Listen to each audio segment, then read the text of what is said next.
So kids do not really need to know how to read. Wow, y'all. Boy, I tell you, this podcast boom, I tell you, woo wee. Some folks, the mic just needs to be turned off immediately the moment they start saying stuff that's just totally crazy and whack. Yes, y'all. The internet is on a buzz, okay? Big time. Because this 43-year-old grown man, rapper named Juelz Santana, has got our people talking, making videos. And let me just shout out to my people real quick on that note. I want to say thank you to my brothers and sisters out there who jumped right on this immediately.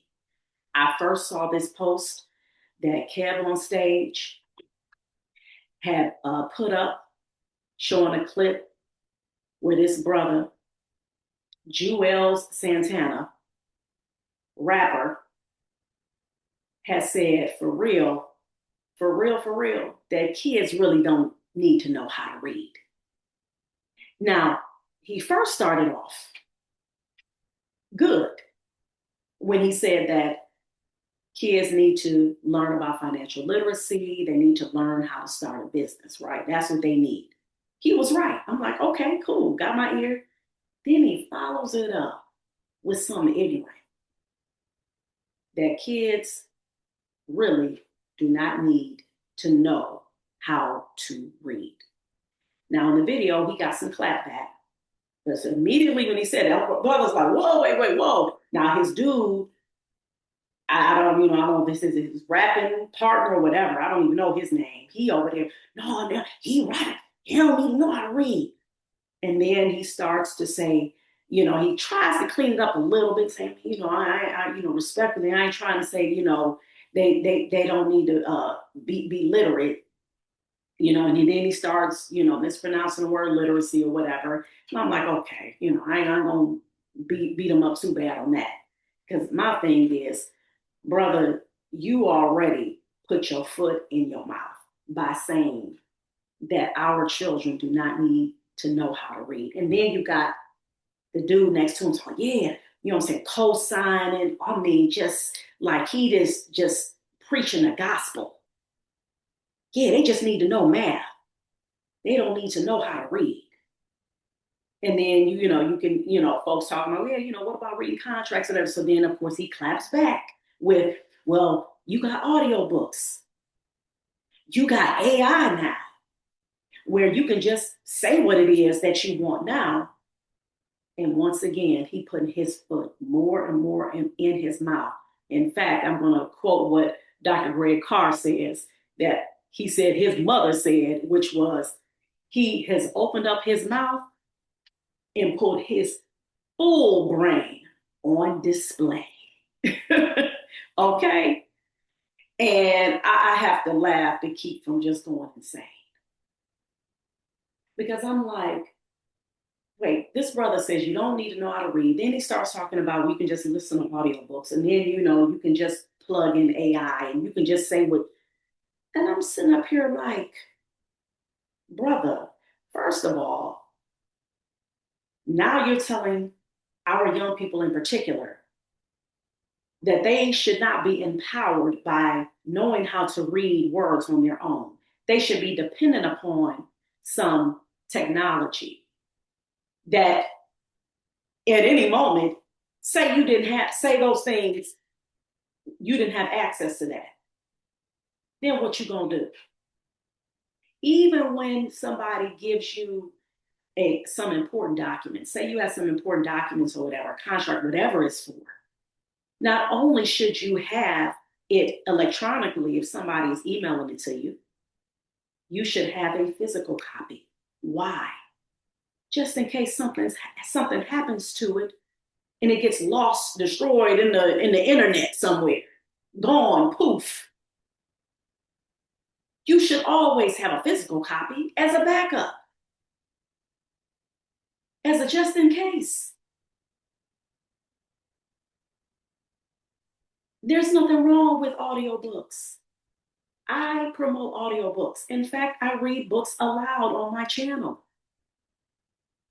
But there is nothing like having a physical copy of a book where you can open it up and you be able to read those words for yourself. There's nothing like being able to go anywhere you need to go and you utilize the eyes, the God given eyes that you have to be able to look at signs or look at whatever it is that you need to read so that you can know what it says, what the information is telling you. You can't just rely on the picture or rely on somebody telling you something. You should be able to read it for yourself. That's called power. That's the reason why our ancestors were denied that right to be able to read.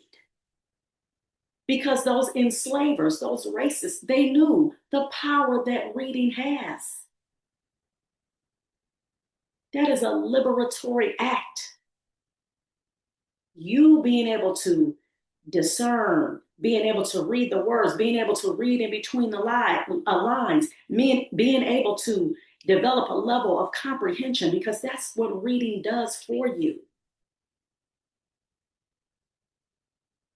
And then here it is, this man got the audacity to sit up there and say that our babies do not need to know how to read.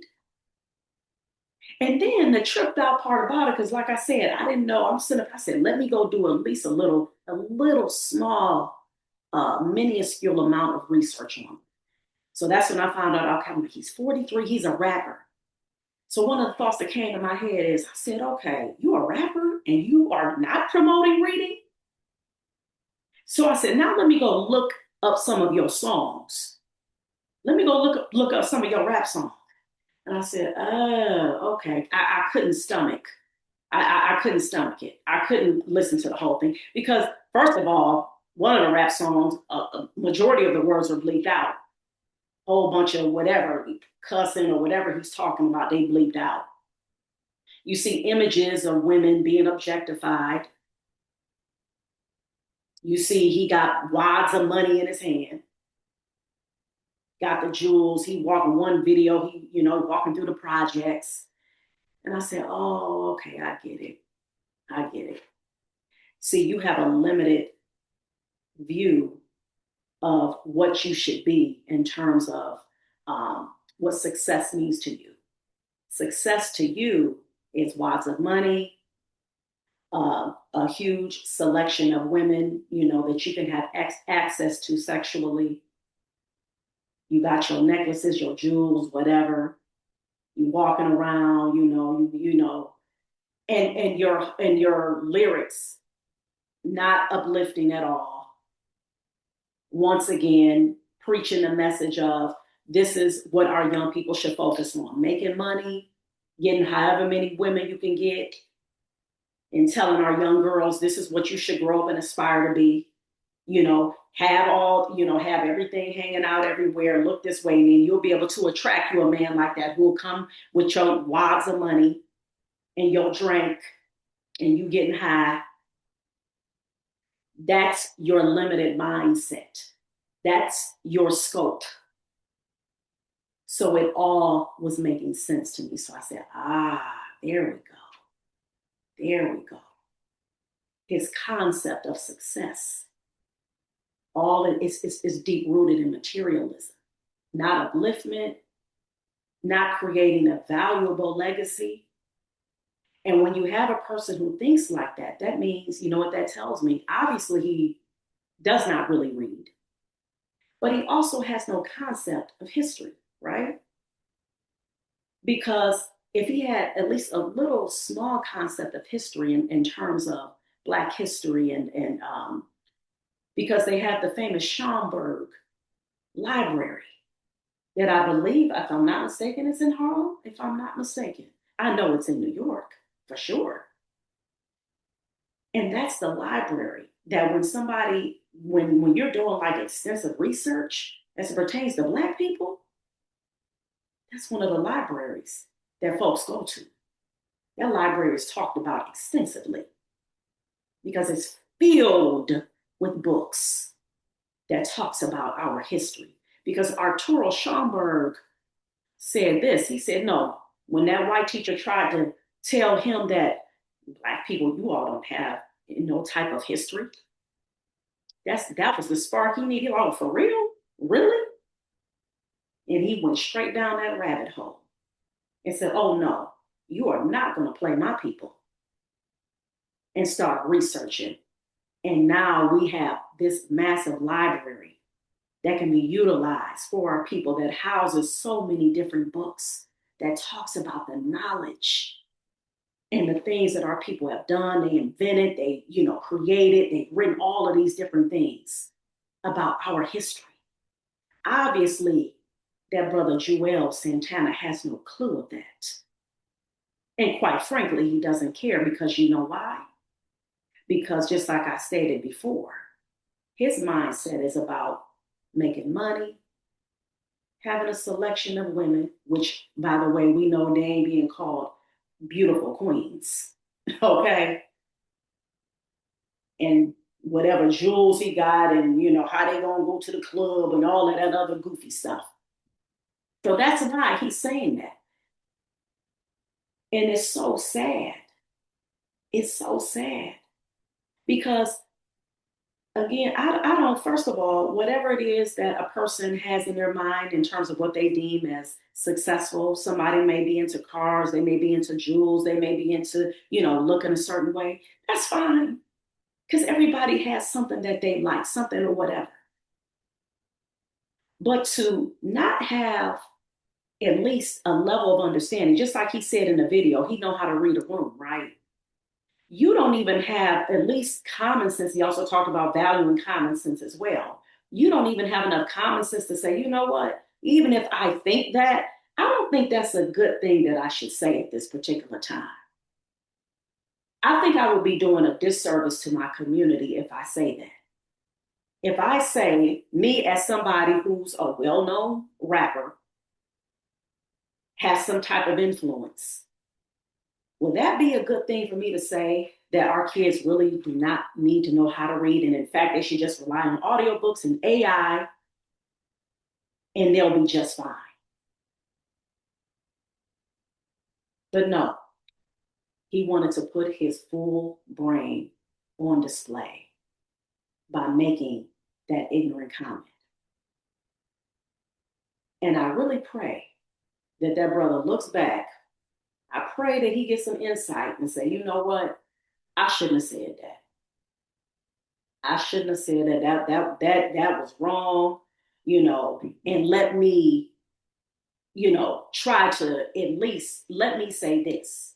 Even if he would have said, our children, they needed to be taught and need to be taught financial literacy early. They need to be taught how to start a business. They also need to be taught how to read, because all of these things working together is what's going to help our community get rid of this generational, poverty that we have been accustomed to within our Black and Brown communities, which, by the way, is not something that we started.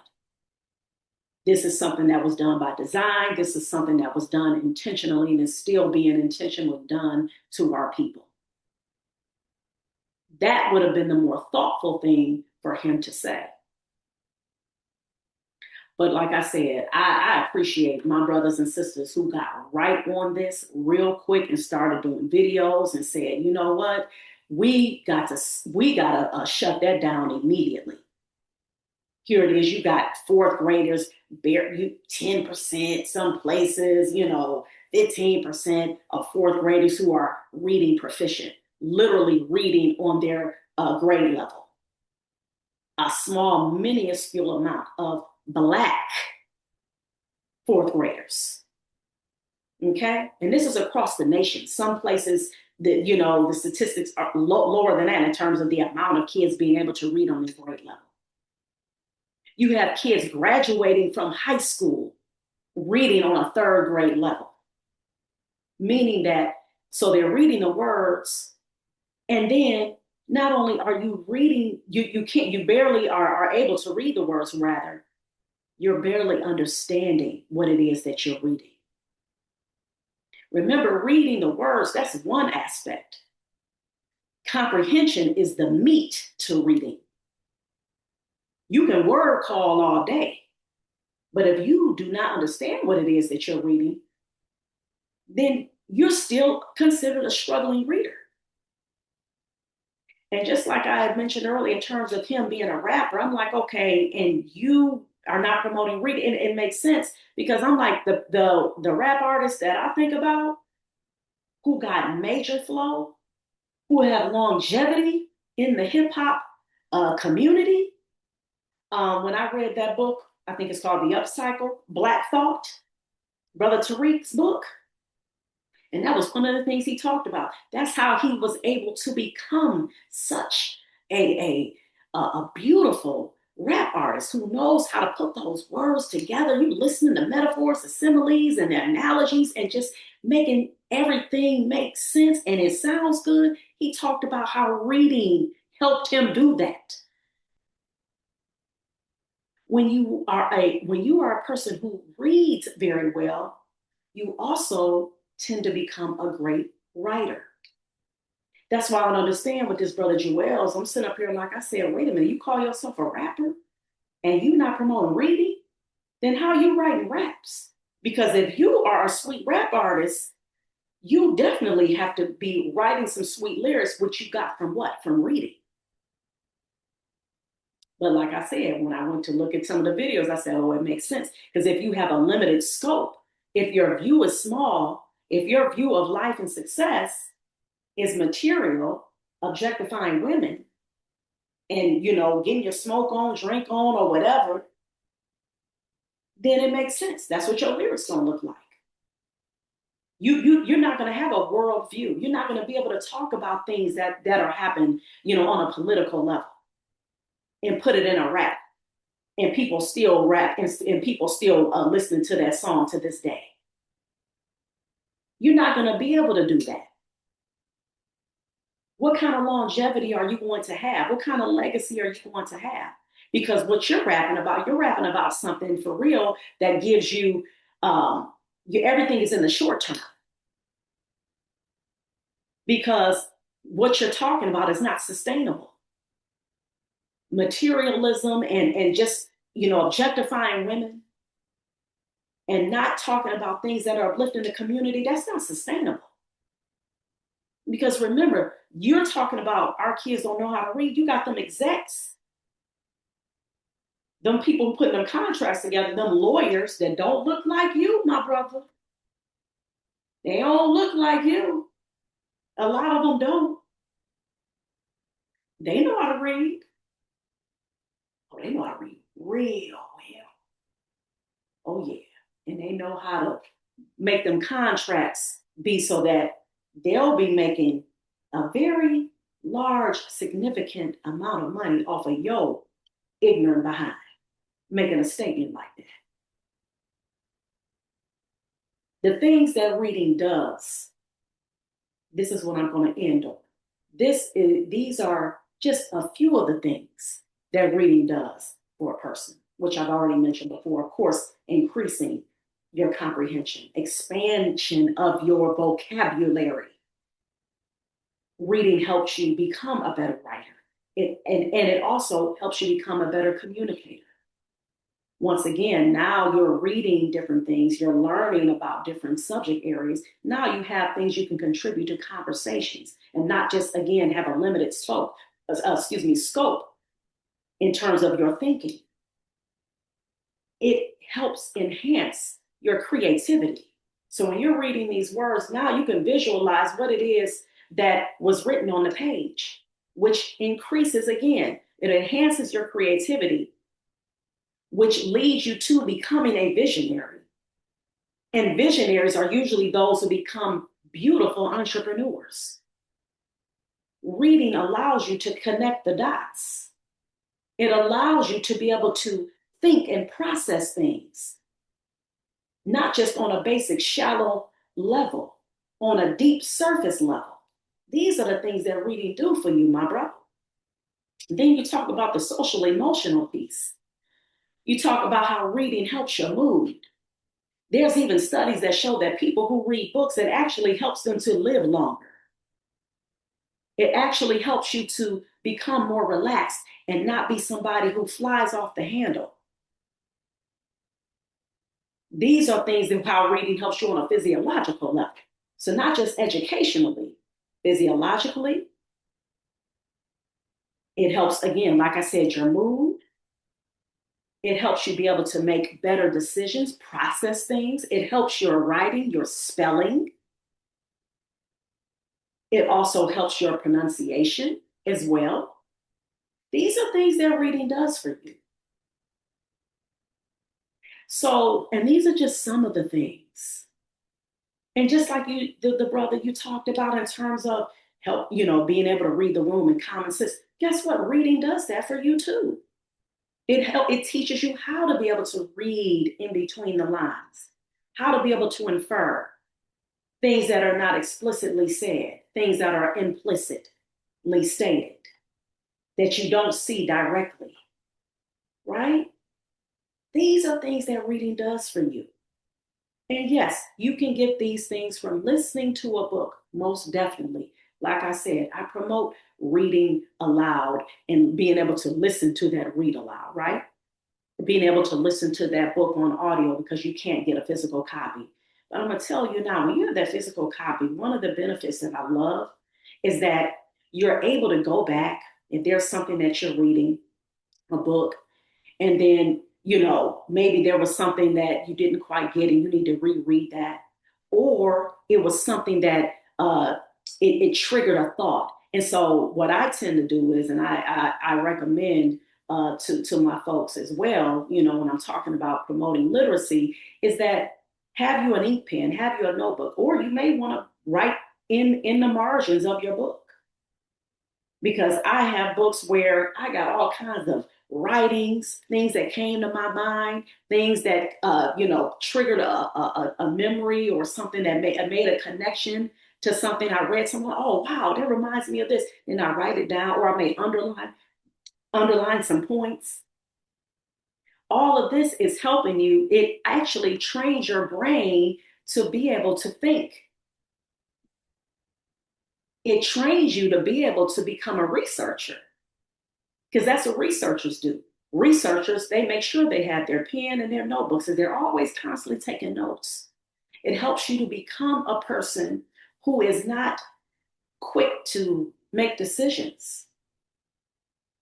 You actually become more of a measured person. So you're not just flying off the handle. Because reading is an active activity that you shouldn't be rushing through. It should be something that you're doing so that you can actually inhale and ingest the knowledge. Because it's one thing to say you read a book, but it's another thing to say now you can talk about what that book is about, because now you're demonstrating that you have comprehended and you understood what the book was about. Because that's the point. We can say we read all day long, but if you cannot talk about what that book was about, then guess what? You may need to go and reread that book. And that's one thing you find with reading as well. You may read a book, but really the information comes when you reread it. And yeah, you can make that argument. You can listen to a book and then you listen to it again. You're absolutely right. You surely can. But just like I went and talked about earlier, what if you didn't have no access to that technology and all you had was the physical copies of the books? Or you can't get access to that ebook. You need that physical copy. So again, I think I, made the point, made several points. I That's why I pray about y'all. That's why I pray, because I'm like, I've been there. I've said things where I'm like, oops. So I'm not, you know, But the sad part about it is that with this particular brother's case, far as I know, he doubled down on him saying that kids do not need to know how to read. He was sticking to that point and wasn't nobody going to pry that point away from him because in his mind, it's all about making the paper. And to me, again, that's a whole nother podcast episode. But at least I was able to touch upon that part briefly in this episode where that brother, he has to change his whole mentality. He can't have a limited mindset and thinking that, well, it's all about making this money, having a nice selection of women, which, like I said, he definitely ain't referring to them as women. Okay. And what he can do, you know what I'm saying, and what they can get and all that type of stuff. So it makes sense. That's why he keeps thinking about, well, it's just the wealth, it's just the wealth, it's just the wealth. But not about building, not about having a true legacy. Because if he had that understanding, again, having that connection to our ancestors and knowing the things that our ancestors, how much they left behind for us to show us that they value knowledge. The Library of Timbuktu, the university, Sankore University, and others. Those are the ones that just come to my mind immediately. And especially with Timbuktu, because then that was a time where you had folks all across the world. They knew about our African brothers and sisters in Timbuktu and they knew how studied they were and wanted to learn from them. That's the thing. These are things that, unfortunately, and I truly believe, and I'm gonna end on this one. I said I was gonna end, but I gotta say this point. And this is why I think that this brother felt comfortable with saying what he said, because when our people don't have a connection to our history and a connection to what our people have done, the strides they made, the things that they invented and they created, just the communities that were built, people, our African brothers and sisters, when you don't have that knowledge and you're disconnected from it, and all you have is, this limited scope of what you think that, Black folks, Black and brown folks, what we should be concerned about, because when you live in a society that's built upon materialism and oppression, in your mind, you think, well, if I get that money, all I need is that money and I'm cool. And that's why I got to keep beating down the throats of these kids. You don't need to know how to read. You just need to know how to start a business. You just need to be financially literate. And he's not understanding that even when you learn math, that's still a level of literacy. You still need to know how to read. You need to know how to read. It starts on a basic level with those story problems, which, by the way, a lot of our children, they wind up not doing well in math because of that aspect. Not only are our children not doing well in reading, they're not doing well in math either, my guy. So, yeah, y'all know what it is. Don't listen to that stuff. Read to your babies. If your children need help, if they're struggling with their reading, get them the assistance that they need immediately. But it starts with us as parents. It starts with us as caregivers, modeling that reading is important. It is needed. Not just telling our kids that they need to go sit down with a book, that we're actually having a book cracked open as well. And we're reading so that when they see us sometimes and we are in our rooms or, wherever, they need to be able to see us practicing what we preach. So we need to make sure that we are reading as well. So I thank you all again for listening to another episode of Real Reading Talk. All right, you all. So thank you all again for listening to another episode of Real Reading Talk. So a little housekeeping. So if you are in need of a pre-K and fourth grade reading tutor, reading support for your baby, please reach out to me on abclearntutoring.com and click on that free reading assessment today. I'm also a certified Gordon Gillingham certified dyslexia tutor as well. Also, I started an organization called ABC Read over 10 years ago because I saw that there was a need, a gap in the community where our babies are suffering because of high levels of illiteracy. They're struggling with their reading, and there was a lack of viable activities, enriching, engaging reading experiences for our children. So I created ABC Read because I saw that there was a need. There is high levels of illiteracy here in the city of Cleveland, just like it is across this nation.